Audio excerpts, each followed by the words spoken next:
Immortality and the Soul by Rabbi Aryeh Kaplan. Chapter 1. Meet the Real You. Look at your hand. What do you see? A part of your body, an appendage made of bone and sinew covered with flesh and skin. It is filled with nerves, blood vessels, and lymph ducts, which run through it and connect it to your body, making it part of you. You can open and close your hand. It obeys every command that your mind sends it. It is yours, a part of you. But what are you? Who is the real you? What happens when you tell your hand to open and close? How does your mind will it to obey its commands? Now point a finger at yourself. If you are an average person, you will point a finger at your chest. You think of yourself as your body. But is your body the real you? Not too long ago, a person could consider his own body an integral part of himself. You were your body and your body was you. But this is no longer the case. Scientific progress has changed the entire concept of human personality and identity. Heart transplants are now an almost commonplace occurrence. They do not even make the news anymore. A man can live with another person's heart beating in his breast. If we would ask such a man to point to himself, would he point at his heart? Is this transplanted heart really part of him? Is the heart that beats within your breast the real you, or is it something else entirely? Researchers are predicting that within the next decade or two, brain transplants may be possible. This would force us to completely reevaluate the concept of human personality. Imagine what it would be like to undergo a brain transplant. A man might be suffering from an incurable disease in his body, but still have a healthy brain. The donor, on the other hand, would have suffered irreparable brain damage, but otherwise have a perfectly sound body. The brain is removed from the sick body and placed in the healthy one. Who is the new man? We have an old brain with all its memories, personality traits, and behavior patterns, but it has a brand new body. The old body might have been old and sick, while the new one may be young and full of energy. Let us ask this man to point to himself. Will he point to his body? Is the real you your body or your brain? Parentheses. Actually, an analogous question is raised in the Talmud. As is well known, in the case of an unsolved murder, a special sacrifice, the Egla Arufa, was brought by the city nearest the corpse. The Mishnah raises two questions. What if the head is found in one place and the body in another? And if the body is equidistant from the two cities, from what portion of the body do we measure? In both cases, Rabbi Eliezer states that we measure from the body, while Rabbi Akiva states that we measure from the head. The halacha follows Rabbi Akiva. End parentheses. A brain transplant raises enough questions. How about a memory transfer? The science of cybernetics has discovered many similarities between computers and the human brain. Computer technology allows one to program a memory transfer, taking all the information contained in one computer and transferring it to another. All that passes from one computer to the other is information. What if this were done with the human brain? This may lie in the realm of science fiction, but even if it will never be possible in practice, it is certainly possible in theory. Let us try to envision such a memory transfer. Assume we have a person with an incurable disease where neither the body nor the brain can be salvaged. We clone a new body for this individual, brain and all. The possibilities of doing this have already been discussed at length in the literature. This new body has a blank new brain capable of functioning but without any memories or thought patterns. As a final step, we accomplish a memory transfer, bringing all the information from the sick person into the brain of the new body. We now have a fascinating situation. If all of a man's memories, thought patterns, and personality traits are transferred to a new body and brain, this person literally exists in his new body, but nothing physical has been transferred. No physical part of him has been placed in the new body. All that has been placed in this new body is information that previously existed in the old brain, yet this information contains the sum total of this person's personality. But if this is true, then it offers us tremendous new insight into our original question: who is the real you? The real you is not your body or brain, but the information contained in your brain, your memories, personality traits, and thought patterns. Parentheses, the philosophical Kabbalists write that the spiritual world is a realm whose substance is information. It is an arena where information can interact without being attached to or dependent on matter. Thus, an angel, for example, can interact with another angel even though they have no connection with anything material. Angels can also interact with material objects. Such a spiritual world would also be able to interact with the information comprising the human persona. End parentheses. What happens then when a person dies? We know that the body ceases to function, the brain becomes inert, and the physical man is dead. But what happens to the real you, the human personality?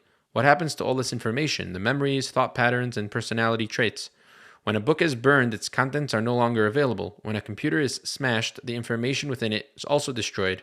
Does the same thing happen when a man dies? Is the mind and personality irretrievably lost? We know that God is omniscient. He knows all and does not forget. God knows every thought and memory that exists within our brains. There is no bit of information that escapes his knowledge. What then happens when a man dies? God does not forget, and therefore all of this information continues to exist, at least in God's memory. Parentheses. An allusion to this is also found in the Kabbalah. Gan Eden, or paradise, is said to exist in the sphere of Bina, the divine understanding. This may well be related to the concept of memory. Souls, on the other hand, are conceived in the sphere of Das, knowledge. One may say that while we live, we exist in God's knowledge, Das, while after death we exist in his memory, Bina. End parentheses. We may think of something existing only in memory as being static and effectively dead, but God's memory is not a static thing. The sum total of a human personality may indeed exist in God's memory, but it can still maintain its self-identity and volition and remain in an active state. This sum total of the human personality existing in God's memory is what lives on even after a man dies. Parentheses. This may well be why the Kabbalists speak of this as Bina, understanding, rather than memory. For understanding is a dynamic process where information contained in one's memory interacts in an active manner. The soul is not in a passive memory state, but in a dynamic state of Bina. End parentheses. The concept of immortality and of the soul may well be outside the realm of human comprehension. Quote, no eye has seen it other than God, end quote. However, our limited understanding of both God and man can provide us with some degree of perception into our ultimate future. Parentheses. In a Kabbalistic sense, we are here speaking about the lowest level of the soul, the Nefesh HaBahamis, or, quote, animal soul, end quote. This most probably can be identified with the information contained in the human brain. However, this interacts with the higher parts of the soul, Nefesh, Ruach, and Neshama. End parentheses. To speak of a concept such as God's memory is indeed very difficult. It involves a deep discussion of the entire transcendental sphere. We therefore give it names that have meaning to us, such as Gan Eden, paradise, the world to come, the world of souls, or the bond of eternal life. However, the Bible speaks of immortality as a return to God himself. Ecclesiastes 12:7, quote, the dust returns to the dust as it were, but the spirit returns to God who gave it, end quote. Chapter 2, Naked Before God. We have seen that our knowledge of the mind and our traditions regarding God can give us some handle on the question of immortality. But what is immortality like? What is it like to be a disembodied soul? How does it feel to be in the world of soul? We know that the human brain, marvelous organ that it is still very inefficient as a thinking device. Henry Bergson has suggested that one of the main functions of the brain and nervous system is to eliminate activity and awareness rather than produce it. Aldous Huxley quotes Professor C.D. Broad's comment on this. He says that every person is capable of remembering everything that has ever happened to him. He is able to perceive everything that surrounds him. However, if all this information poured into our minds at once, it would overwhelm us. So the function of the brain and nervous system is to protect us and prevent us from being overwhelmed and confused by the vast amount of information that impinges upon our sense organs. They shut out most of what we perceive and remember. All that would confound us is eliminated, and only the small, special selection that is useful is allowed to remain. Huxley explains that our mind has powers of perception and concentration that we cannot even begin to imagine, but our main business is to survive at all costs. To make survival possible, all of our mind's capabilities must be funneled through the reducing valve of the brain. Some researchers are studying this effect. They believe that this reducing valve effect may be very similar to the jamming equipment used to block out offensive radio broadcasts. The brain constantly produces a kind of static, cutting down our perception and reducing our mental activity. This static can actually be seen. When you close your eyes, you see all sorts of random pictures flashing through your mind. It is impossible to concentrate on any one of them for more than an instant, and each image is obscured by a host of others superimposed upon it. This static can even be seen when your eyes are opened. However, one usually ignores these images since they are so faint compared to our visual perception. However, they still reduce one's perception, both of the world around him and of himself. Much of what we know about this static is a result of research done with drugs that eliminate it. According to a number of authorities, this is precisely how the psychedelic drugs work.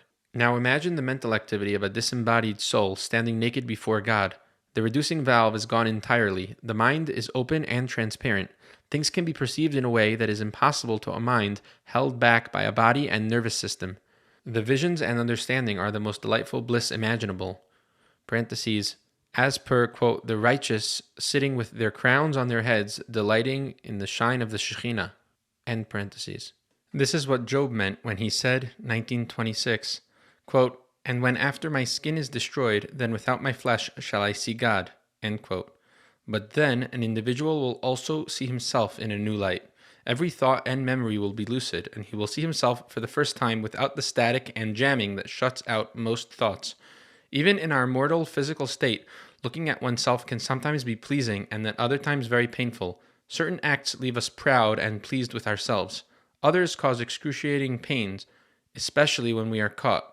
Imagine standing naked before God with your memory wide open, completely transparent without any jamming mechanism or reducing valve to diminish its force. You will remember everything you ever did and see it in a new light. You will see it in the light of the unshaded spirit, or if you will, in God's own light that shines from one end of creation to the other. The memory of every good deed and mitzvah will be the sublimest of pleasures, as our tradition speaks of Olam Haba. But your memory will also be open to all things of which you are ashamed. They cannot be rationalized away or dismissed. You will be facing yourself, fully aware of the consequences of all your deeds. We all know the terrible shame and humiliation experienced when one is caught in the act of doing something wrong. Imagine being caught by one's own memory with no place to escape. This indeed may be what Daniel is alluding to when he says, Daniel 12:2, quote, "And many of them that sleep in the dust shall awake, some to everlasting life, and some to reproach and everlasting shame." End quote. A number of our great teachers write that the fire of Gehenna is actually the burning shame one experiences because of his sins. Again, this may be alluded to in the words of the prophet, Isaiah 66:4, quote, "And they shall go forth and look upon the carcasses of the men that have rebelled against me. For their worm shall not die, nor shall their fire be quenched, and they shall be ashamed before all flesh." End quote. We find that evil leads to shame, as it is written, Jeremiah 7:19, quote, "Are they angering me, says God? Are they not provoking themselves to their own shame? Behold, my anger, shall not burn, and shall not be quenched." End quote.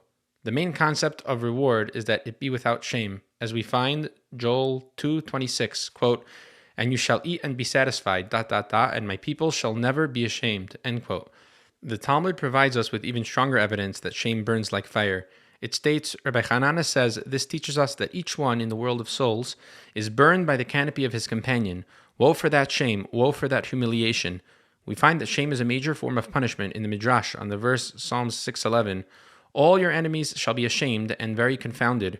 Rabbi Joshua ben Levi says, God only curses the wicked with shame. This is also alluded to in the Talmudic statement, quote, "It is better for Amram to suffer shame in this world and not in the world to come," end quote. Similarly, blessed is God who gave him shame in this world and not the next.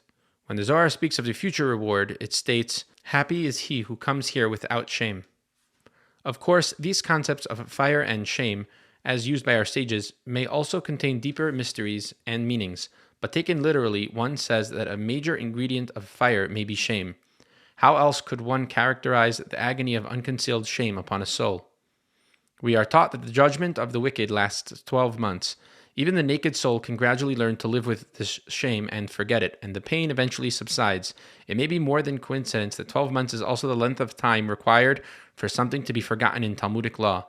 Thus, one mourns a parent for 12 months and says a special blessing upon seeing a close friend after this period of time. Parentheses. Of course, there is an exception to this rule. There are the non-believers and worst of sinners reckoned in the Talmud. These individuals have nothing else but their shame and have no escape from everlasting torment. End parentheses. But even temporary torment is beyond our imagination. The Ramban, Nachmanides, writes that all the suffering of Job would not compare to an instant in Gehenna. Rabbi Nachman of Breslov says the same of a man who suffered for years from the most indescribable torments. It is still better than a single burn in Gehenna. Mental torture cannot be compared to the mere physical. Here again, when we speak of Gan Eden and Gehenna, we find that we are not discussing mystical concepts, but ideas that are well within the realm of scientific psychology, such as shame. We can now proceed a step further. Chapter 3. What the Dead Think of Us. There is another dimension of immortality discussed in the Talmud. It asks, do the dead know what is happening in the world of the living? After an involved discussion, the Talmud concludes that they do have this awareness. The Kabbalistic philosophers explain that the soul achieves a degree of unity with God, the source of all knowledge, and therefore also partakes of his omniscience. When a man dies, he enters a new world of awareness. He exists as a disembodied soul and yet is aware of what is happening in the physical world. Gradually, he learns to focus on any physical event he wishes. At first, this is a frightening experience. You know that you are dead. You can see your body lying there with your friends and relatives standing around crying over you. We are taught that immediately after death, the soul is in a great state of confusion. What is the main source of its attention? What draws its focus more than anything else? We are taught that it is the body. Most people identify themselves with their bodies, as we have discussed earlier. It is difficult for a soul to break this thought habit, and therefore, for the first few days, the soul is literally obsessed with its previous body. This is alluded to in the verse Job 14:22, and his soul mourns for him.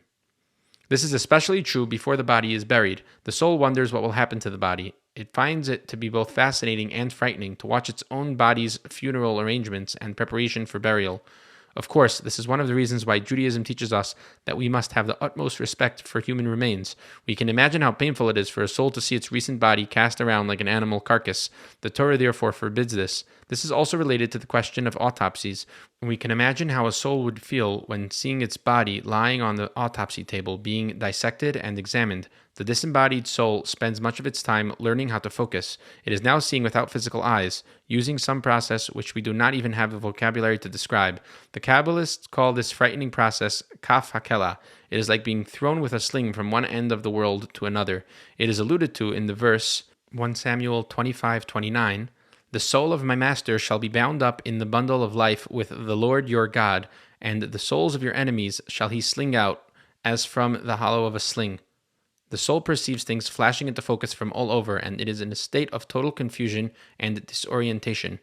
One of the few things that the soul has little difficulty focusing on is its own body. It is a familiar pattern, and some tie seems to remain. To some extent, it is a refuge from its disorientation. Of course, the body begins to decompose soon after it is buried. The effect of watching this must be both frightening and painful. The Talmud teaches us, worms are as painful to the dead as needles in the flesh of the living, as it is written, Job 14:22, his flesh grieves for him. Most commentaries write that this refers to the psychological anguish of the soul in seeing its earthly habitation in a state of decay. The Kabbalists call this chibut hakever, the punishment of the grave. We are taught that what happens to the body in the grave can be an even worse experience than Gehenna. This varies among individuals. The more one is obsessed with one's body and the material world in general during his lifetime, the more he will be obsessed with it after death. For the man to whom the material was everything, this disorientation of the body is most painful. On the other extreme, the person who was immersed in the spiritual may not care very much about the fate of his body at all. He finds himself very much at home in the spiritual realm and might quickly forget about his body entirely. This is what we are taught. Tzaddikim are not bothered by chibut hakever at all, since they never consider their worldly body overly important. In general, adjustment to the spiritual world depends greatly on one's preparation in this world. Our traditions teach us that the main preparation is through Torah.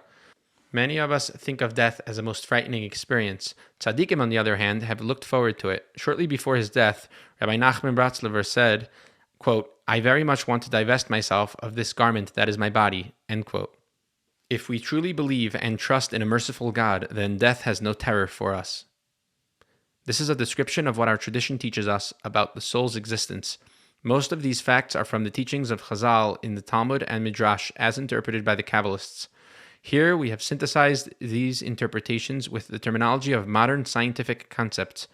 The result is a consistent view of soul and human personality as realities which do not possess the body's temporal discontinuity called death.